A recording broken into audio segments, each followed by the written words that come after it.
It doesn't rain, it pours. This great country, once revered by the rest of the world, seems to be going to hell in a handcart. And I blame it on the infiltration of wokery.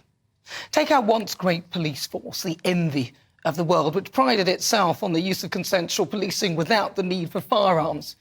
It has turned into mush before our very eyes. And it's now more concerned with taking the knee in rainbow laces, hurty feelings and hate crimes online, and declaring itself institutionally racist, which doesn't help anyone. I'm not saying don't oust the racists, misogynists and the homophobes. I'm just wondering how they got in there in the first place. The legal system is crumbling with a backlog of cases. When people do eventually come to trial, authorities are too scared to drag murderers like Lucy Letby back into the dock to hear their sentencing for fear of injuring them. Oh, we can't force them. Hello? What about the victims and their families? What about the injury to them? There's a pursuit of net zero, with an arbitrary target of 2050 and the expectation that the hard-working people of this country will cough up whatever it takes to reach this holier-than-thou pious goal that ignores the suffering of those mining the scarce minerals and the pollution elsewhere, a virtue signal if ever I did see one. And the likes of Sadiq Khan driving people out of our great capital city, London, by bringing in a pointless ULEZ expansion scheme, which, by his own 800k research admission, will not deliver any substantial change in air quality, which he claims has killed thousands, and yet only one death by this in the capital has been officially recorded.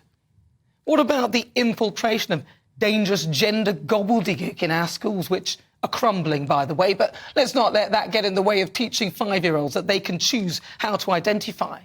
I mean, why they waited to 1 week before the school term starts point out that at any moment a school's roof could crumble and collapse is beyond me. And they must have known this 2 months ago, so why on earth didn't they fix it then when the schools were closed? But what do I know?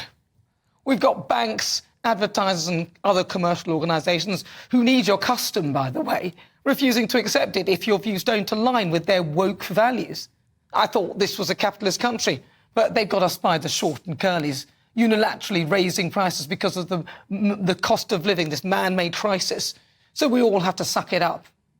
And we're determined to bankrupt ourselves with reparations.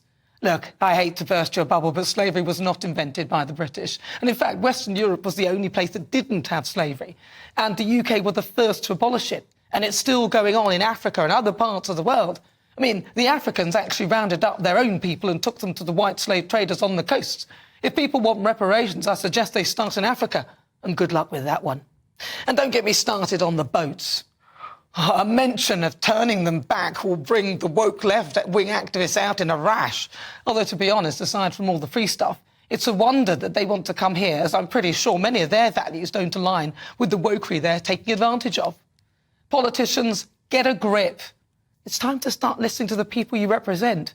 We entrusted you to make the right decisions on our behalf, using what we thought was your better judgment.